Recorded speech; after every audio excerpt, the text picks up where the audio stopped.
All right, guys. So I don't know if you just saw my promotional video for our events, but we have our schedules kind of lined out. The surgery is only going to put me down for a couple of days, so it's not really that disruptive, anyways. Um, Although, what a circus that has been. You would never, in a place like the United States, have a surgeon ask you to find your own materials, which is wild. But we've been sourcing mesh for these hernia repairs. Pretty wild stuff. At any rate, yeah, the last couple of events. Well, the first one was just a single individual, but it was amazing for her. Very gratifying to see the kind of changes and healing that take place in people. And it's not just the medicine, exposure to this place in general. I think the Incas picked the Sacred Valley as their sort of holy place for a reason, and historically, they've been painted kind of as, I think, much more warlike than they really were. Because a lot of these places like Sacsayhuaman that were designated as fortresses and military compounds actually turned out to be holy places. And one of the things that I think inspired that was the Catholic Church kind of covering its rear end, the Temple of the Sun was destroyed. The Temple of the Sun, there's two of them. There's one that still stands, Ollantaytambo, and then the main place of worship, I guess, the Temple of the Sun in Cusco. They knocked it down to the foundations and then built a cathedral on top of it.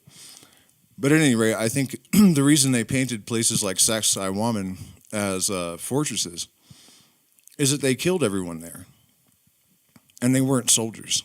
They weren't soldiers. So they were after gold, Anyways, this isn't necessarily a history lesson, but I think this stuff is really important to know, And while we're on the subject, I want to mention as well that the Incas worshipped gold in a sense. That might be the wrong word to use, but they revered it, let's put it that way, as a symbol of consciousness, of life, the sweat of the sun god, Inti Raymi, which, by the way, is Raymi, Raymi, like ray, sun ray, which is interesting to me. But the point being, the Catholics also worship the sun, and they didn't know it. So they pursued the sweat of the sun, this crystallized star stuff, but they had no reason to guide them. And so they were like madmen, and still are. I think there's a profound lesson in that the Inca knew why they revered gold, and they were peaceful, and they didn't charge money for it. They just surrounded themselves with it in order to maintain a certain sort of environment where they were always connected and reminded of the truth and divinity. So, also, something I didn't mention in the promo video that I think is really important. There is a ton of solar activity right now, and it's going to increase until 2025. And there are all sorts of reasons why that is significant. But if you're going into the high Andes to drink San Pedro, which is a medicine of the light, oftentimes, well, every time that I'm aware of, actually, shamans have described to me the nature of this medicine. They always just say it's a conversation with the light. And before I ever talked to any of them, I accidentally took a much higher dose than I meant to, and I actually became a sort of photon in a sea of photons and had a conversation with this light.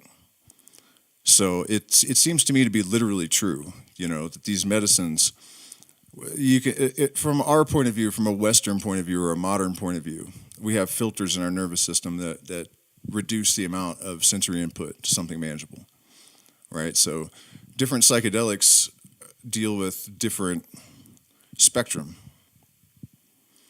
And San Pedro specifically is for connecting directly with the sun. That's why it's the medicine of the Andes. Gold everywhere, San Pedro everywhere, really high up, meteor fields. The Andes are so high that we actually get forest fires started from meteorites every once in a while because they hit the ground so often. And I think that's another reason, actually, that the Inca chose this place. They knew about the electromagnetic field and its relationship to light and consciousness. And I suspected this for a while, but it was confirmed in Ollantaytambo, which is the only still functioning Incan town that has never stopped functioning. It's one of the places we visit. Truly incredible place. But a shaman there showed me these stones that are supposedly hewn from meteorites. And he said they used them during ceremony to concentrate the energy of Inti. Well, meteors of different kinds, all of them do this, but different types do it in different ways. Some generate their own electromagnetic fields, some distort electromagnetic fields. But they all have the capacity to somehow interact with electromagnetic fields. And so we do have these stones for our San Pedro ceremonies for attenuating your energetic body to the macrocosmic energetic body.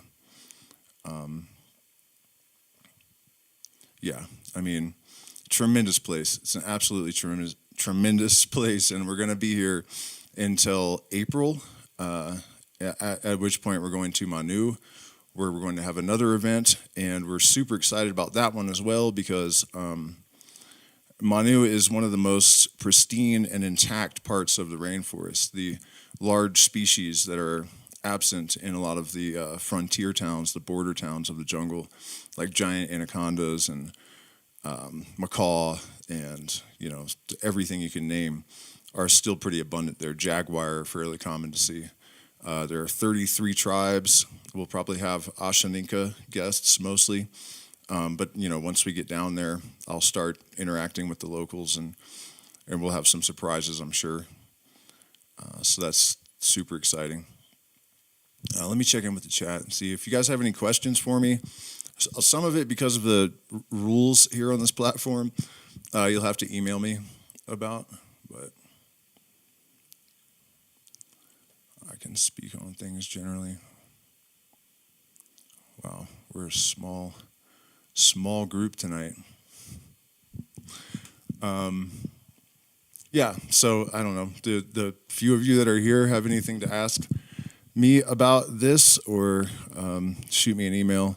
I don't really, I was planning on talking a lot more about the things that we're going to feature, but the algorithm has me so nervous lately that I'm not really sure how to go about that exactly. I will talk, though, about Kashuru. This is a tremendously interesting and little-known Andean algae that is found in the high country lakes. It requires extremely clean water of a very specific pH, and it is loaded with protein, loaded with iron, and cytotoxins that actually inhibit the division of cancer cells.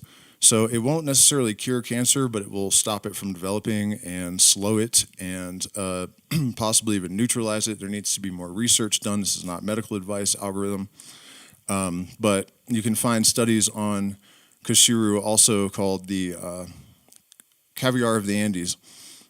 It's really cool stuff. It can be as big as like a apple, big round ball, and they are actually colonies of cyanobacteria.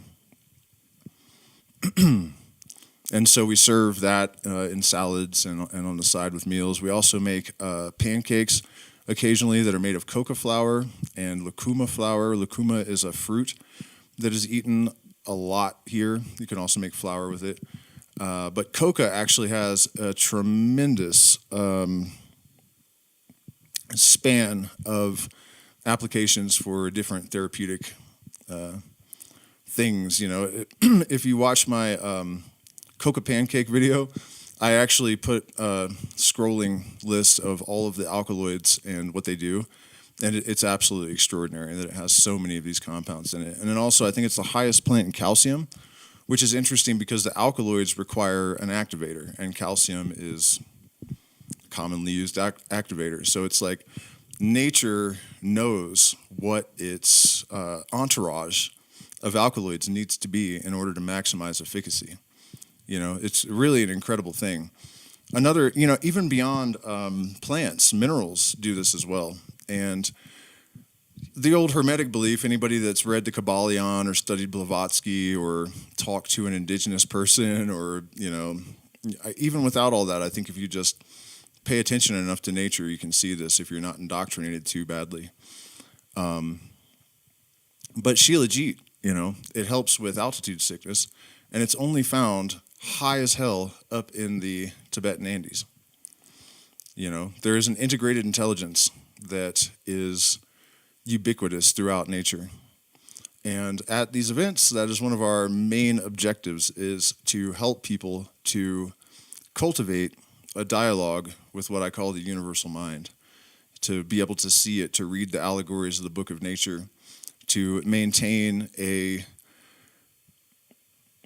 sort of hollow tube status so that you can bring down fire from heaven, to learn to neutralize dissonance patterns and to break the spells of traumas so that you can live freely and clearly and concisely and with a sense of purpose and clarity. That is really the first objective of any person's life. And in our world, we, I guess, have been sort of not only misled, but almost like round peg in a square hole kind of thing, where you're sort of scared into assuming some kind of role that may be completely inconsistent with your fundamental being. So we are at a place in human history, I believe, where a revolution is absolutely necessary. And that revolution can only come about by people becoming self-directed and connected with the holistic, universal mind kind of transcendental state. That's where it comes from, this awareness. Must first clarify, define and clarify your internal being, and align yourself with your fundamental purpose, and then align that purpose with the trajectory and the gestalt of the life force itself. So that is our objective. That is our goal. We are good at it. If you guys have any questions, or even if it's not about the events, just about plant medicine or whatever, like I said, I don't have a bunch of time at the moment because I haven't even eaten dinner, and we are having a patron voice chat in our Discord at 8:30, so I have to have time to have a meal and then join my wonderful patrons, and you should too. If you're not a patron, consider joining. Hit the like button, share, subscribe. I guess I haven't talked much about the property. We're about 30 minutes from Pisac, which is a cool little town. We went into the bakery the other day to get a loaf of bread, and they had, I think, penis envies, cubenzas in bags, like next to the croissants, like a high-end artisan bakery. That's how it is. You name it, and I've seen it in stores here. It's just a really different environment.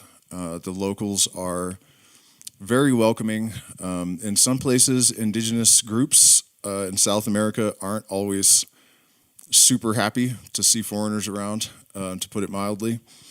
And that's totally understandable. I'm not criticizing them at all. I'm just saying that that's not the case here. Extremely welcoming people, especially in our pueblo. The people are very, very kind. Many of them don't speak Spanish. They only speak Quechua. So you have a month if you can learn some Quechua. Otherwise, you can't talk to the neighbors. I mean, you would think that they would know, the store owners at least, like basic Spanish, like chicken, like pollo. But we actually went into a store when we first got here and asked for pollo, and it said on the sign outside that they sell them. But she's like, what? She didn't know. She only spoke like not a word of Spanish, which I'm all for. I think it's amazing, incredible. It's really surreal here. Basically, we have this little enclave of like modernized homes, and then the rest of the area is more or less traditional. They're all out in the fields all day. carrying sacks of potatoes up and down the mountains, and there's alpacas in our front yard all the time, and it really is like being in another century. And then we have rivers all around, creeks with waterfalls and trails everywhere, up into the mountains and out through the fields. So it's a super tranquil place. I feel really lucky and blessed to have been here at all. Just to know that things like this still exist. And it was really a surprise to find it just 30 minutes from Pisac, because Pisac is pretty modernized, and then to just go 30 minutes away and discover there's still entire pueblos that speak, 90% Quechua and are still just farming and,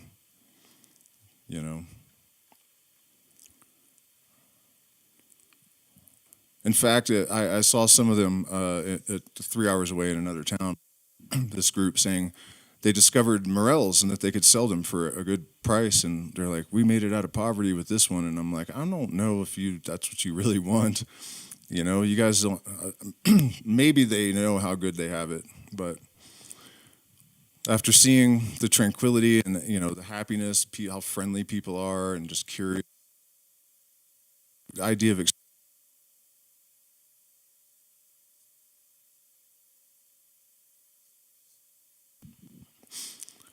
please. More specifically, what do you mean by dissonance patterns? Well, there's all sorts of dissonance patterns. There's the influence of culture, where it doesn't serve you, expectations and different forms of indoctrination. It could be political, religious, it could be parental. People are kind of taught to respect their parents and that you are a morally bad person, even if your parents are terrible people. So you kind of have this pressure to sort of conform to their expectations, to some extent. So all of those things are forms of dissonance. And then also early childhood traumas and whatnot. It almost feels cliche to talk about it, but because, people talk about it so much, but it's true that we've grown up, all of us, in an extremely toxic society. Leaving the United States really made that clear to me more than anything, to see how much less dangerous poor people were in other countries, for example, and how much more dignity, and there's not really any such thing as white trash. There are poor people, but it's not like you don't have, except for in the major cities. But even, Lima is not even in the 50 most dangerous cities in the world. So, I mean, but yeah, the culture in the United States. And the thing is, too, that because it's normalized for us, we take for granted that it's okay, that that this cultural programming, what did Terrence McKenna call it? Provisional programming. That it's just normal. It's how things are supposed to be. And you don't really realize that you have these mind-forged manacles, this cultural trap that you fall and prey to until you're outside of it. You can't see the forest for the trees kind of thing. So, yeah, that, and then, the trick to neutralizing the trauma, because you cannot... Another thing that gets people trapped, except for the whole moral thing of honoring your parents that we're kind of culturally indoctrinated with, whether it's appropriate or not, you're also afraid, you don't want to be angry. And so a lot of people bury this stuff so that they don't have to feel the rage at their parents for the horrific things they've done to them, if that's the case. I've seen this many, many times. So the trick is that you have to learn a process, and it starts with, ono, forgiveness, unconditional forgiveness. And the thing is, you can't do that just based on a desire to. It has to be real in order for it to have an effect, right? Truth is self-substantiating. So it's got to be real in order to be substantial. And so the reality is you realize, okay, these negative influences from whoever, some abuser, it might be your uncle, it could be some kid that you grew up, whatever. There's an overwhelming chance that the reason that they did these things to you is because they were abused by somebody else. And so you go through this chain of lineage, that their parents and their parents and this, you know what I mean? And then you realize that the blame and the anger just kind of dissipates because it's really, you don't know whose fault it is. And it's not the person's fault. And so then you're able to like recognize all this stuff objectively without blame and without hate and anger to an extent. We're all human. I mean, I still struggle with it with, my mom and whatnot. Definitely not been perfect about it. But, there are ways. There are ways to rise above, to rise above all the dirt and grime, add the right spice at the right time.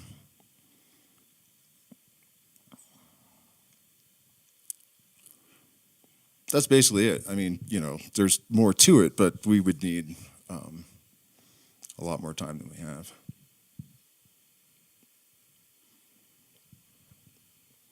What's happening? Oh, I don't know. I mean, I've mostly gotten through my talk about this, I guess. I mean, what's happening? Are you just saying hello, or do you not know why we're here?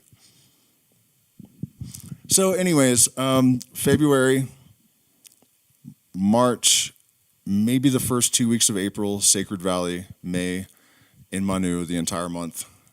Shoot me an email if you would like more information. All of the medicines are listed, well, not all of them, but a lot of them. And it's also not just the ceremonial medicines. I'm well-versed, taught by different indigenous tribes, mostly in Ecuador and Peru, mostly in Ecuador, though. Bobansana, Guayusa is more difficult to get here. Sangre de Drago, Dr. Sandi, all sorts of very, very powerful, cascarilla, all sorts of very powerful, uña de gato, all sorts of very, very powerful plants from the jungle. So even if you have like physical problems of different types, I have resources for that as well. So, did I mention drink a lot of colloidal gold before you come? It's an amazing thing to do because gold actually has a relationship with light that nothing else does. And it also is a superconductor that is activated by light, so it's not superconductive unless it's either at its critical temperature or there's light shining on it. And our brain is loaded with tiny particles of gold. And when you take colloidal gold, it actually builds in the brain, it stores in the brain, and it increases your cognitive capacity, your memory enhances, and this is not medical advice algorithm, although there are studies that you can look up. Mood, anything that the brain deals with, gold will help. So before a retreat like this, you don't have to consume it all the time. Get a bottle of like 500 part per million, something really strong, and just take it every other day on an empty stomach before breakfast, and then you're good. It just stores in the brain, and it's brilliant thing to do. So I don't have much time before my Discord chat. I'm going to keep it short now. I just wanted to pop on and see if anybody had any questions and offer a little bit of my, I guess, MO and philosophy for those who might not be familiar. And I hope to see those of you that feel called to this sort of thing. We definitely do it a little bit different. The groups are limited to I think max we could even have here is 6 or 8 people if there's couples. So small groups so we can give everyone lots of individual attention, customize the experience, and make sure that it's exactly engineered to suit you. Can you talk about your experiences with ayahuasca telepathy? Yeah, real quick. That is something that I feel is weirdly absent from the discussion about psychedelics in general, because it's not just ayahuasca. The first time I experienced telepathy that was so certain that there was absolutely no doubt, my girlfriend at the time was a mile away up on top of a mountain, and I was going through this sort of trial, I guess, an ordeal, and she knew every single word that went through my head. She knew that I had a tear run down my eye. She knew about the Burmese mountain dog that I stopped to pet. She knew I didn't have the keys and was cold and couldn't get my clothes, and that's why she came down. I mean, there was no doubt, and we had only eaten less than a gram of, I barely noticed them, And I think the explanation is that the reducing valve in our nervous system that filters sensory input down to something manageable is taken down to various degrees and in different ways by different psychedelics. And so you're more receptive to input from other people's minds. And precognitions as well, your pattern recognition is increased pretty dramatically, and that actually facilitates precognition. So I'll give you the best story, I guess, because I don't know if I have time for the whole thing. Let's see if I can do it quick. The first time I saw my partner, it was a day after the morning after an ayahuasca ceremony, and I walked into this coffee shop, and I heard the Pachamama narrator voice say, "She will have your babies." And I was like, whatever. Paid no mind to it. And then we just kept running into each other over and over and over again. And she would actually kind of follow me around. I ran into her at a party, and I don't mean like follow me around like I didn't want her to, but, she was there all the time. And I would try to talk to her, and she didn't seem like she wanted, it made no sense, So I get on the bus with the shaman to go back to the jungle, and I'm thinking about, I didn't even know her name. I just thought the German girl, that voice said she would have my babies. And the shaman looks at me and he goes, the first time I saw my partner, I thought, she will have my babies. And I didn't say this out loud, so that was weird, but I thought, okay, well, just random stuff comes out of people's mouths, and then so we go out to the jungle, and I'm sitting on the deck, and I have my eyes closed, so I didn't know the shaman was there. And I was thinking, the German girl, I should invite her to tea, or no, yeah, tea, because it's not as, intense. And I open my eyes and look over, and the shaman's sitting there, and he goes, the German girl, invite her to tea, but by the river. And at that point, I was like, all right, dude. And this is my teacher, by the way. It's like, okay, there's no doubt. And I'd read about this, as a child, the anthropological records and explorers and whatnot many of them had documented things like shamans knowing the pyramids were there and they couldn't have ever left the jungle or seen a TV. The Eiffel Tower, street corner in China, one of them, Sir Walter Raleigh, the shaman said he could know anything when he drinks the vine, and Sir Walter Raleigh said, okay, tell me something you couldn't know. And he's like, your sister's dead. And it was true. She had died 3 days earlier. There's plenty of history of this. In fact, there were experiments in 1963 or 66, right before they banned them, by Gene Masters in Houston, PhD medical doctors, where they tested telepamine and telepathine, which are the original names for harmala and tetrahydroharmaline, I guess. Or harmaline and tetrahydroharmaline. So it's a thing. There's a history of it. So later that night, or maybe the next day, I don't recall exactly because we were there for 3 days, I was laying on the deck and I saw a mosquito land in the middle of my forehead, and it bit me, and I realized that I really saw it land, and I was looking through my forehead. So I sat up with my eyes closed, and I was waving my hands in front of my face and looking up and down the rails and everything, trying to see if things tracked correctly. And I thought, well, the brain's pretty powerful. It could probably do that on its own. So the next morning I went downstairs, and the shaman, the first thing he says to me is, sometimes when you drink medicine, you can see through your forehead. And I was like, of course, like, do you mean would I like some breakfast or something? Like, what the hell kind of thing is that to say to somebody first thing in the morning anyways, So there's two levels to that. And one of them is that the pineal gland is associated with telepathy and sixth sense type stuff. And also it is connected to the neovisual cortex and has rods and cones. So some people believe actually that when you're having visions, it's your third eye that you're looking through, that it sort of activates it and peels a layer off and allows you to peel into another dimension.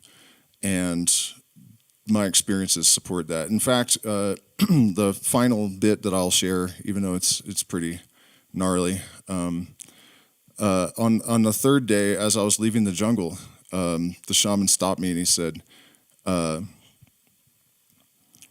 when you get home, because I had a really bad relationship with my mom, and I was visiting her for the first time in 8 years, I think, after having not spoken to her for, all that time. Well, really, she wasn't speaking to me. That's what she did to people. Anyways, he had picked up on that. I hadn't told him a lot, but he picked up on everything. And so he said, when you get back to the farm, go directly to the yurt. I did not tell him I was staying in their yurt. So that was weird. I mean, expected at that point. But he said, go directly to the yurt, burn some incense, and say everything you need to say to your mom to the smoke. I didn't make it to the yurt. I got home, and she had somehow taken acid, which blew my mind. Like, I was not expecting that. Her and my stepfather were high on acid, which is not normal. And we got into a discussion, and she went into one of her, narcissist, lunatic modalities, and really started going for it, and I was exhausted from the jungle, and I think it had just started to hit me, like all of the stuff that I had been through due to her influence, and I lost my temper badly. And the next time I saw her, she was in a glass box because she unalived herself. So that shaman's advice to go directly to the yurt, after all of that telepathy and whatnot, you would think that I would have thought, okay, it doesn't matter they intercepted you. But I was in a great mood. My stepfather was smiling and laughing, and and then my mom came out in just toxic, destructo mode, and it didn't end well, and then it really didn't end well. So there's some ayahuasca telepathy stories for you. I do have to go because I got to make it to my Discord meeting. It's very important. We are working together to create an arbitrage bot and other projects because we want to have an actual meaningful community that can empower the people that are involved. And so that's what's hood, and that's what's good. What do I think about determinism and eternalism? During precognitive experiences, do you think one is seeing a likely possibility or a definite future? That's a crazy question because I don't think there's a definite future. The universe, to me, seems to be composed of equal parts of antinomies, so order and chaos are balanced completely. No one can really answer that question positively, but I've often wondered, I've had a lot of accurate precognitions that there's absolute with dates and everything, but I've also had a lot of wrong ones, and I think science, one of the ways it discredits that sort of parapsychological phenomena is to say, well, you just notice the times you're right, and it's just, selective perception or, cognitive bias of some kind, and that's definitely not true when it gets so highly specific. So I think the answer, just like the answer to everything, is both. There's this old mystical saying that all of these things are true and false, and it's both true and false to say that they are true and false. And it's not mystical gobbledygook. It sounds like it is at face value, but this table here is solid, right? No, it's not. It's mostly empty space. It's true and false, and everything is true and false. So, it's order and chaos. Without chaos, there would be no possibility for evolution, for movement, you know what I mean? Another good example of that, the solvet coagula thing, the shaman or the magician, their mind breaks down almost, I've never heard of an exception. There's a period where, and it's not like normal schizophrenia. They actually have a special name for it, essential schizophrenia. And your ESP type senses go off the charts during this period.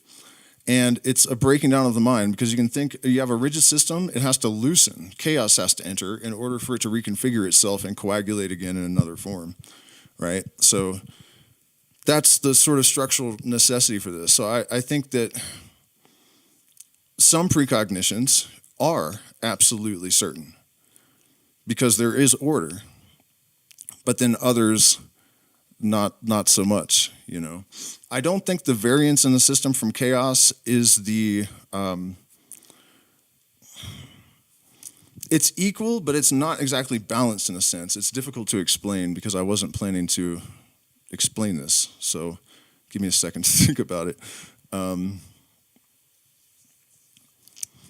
Some of the chaos is within ordered systems, and it's very minor. So the way that it is distributed throughout the system allows it to be in balance without predominating. You know what I mean? It's brilliant. The universe was definitely engineered by a mind of an order that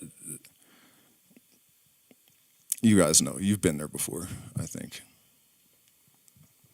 So anyways, seriously, you guys, I got to go eat dinner. I appreciate each and every one of you. Please hit the like button. Consider becoming a patron. And there are options for supporting. More specifically, what do you mean by... Oh, I already answered that. All right, guys, for real, I got to go. I might pipe on for some music later. Probably will, actually. So cheers, and I hope to see, it's only 4 to 6 people, but some of you. We always get great groups. A lot of them are repeat guests, and we always become friends and stay in contact with afterwards. So good night.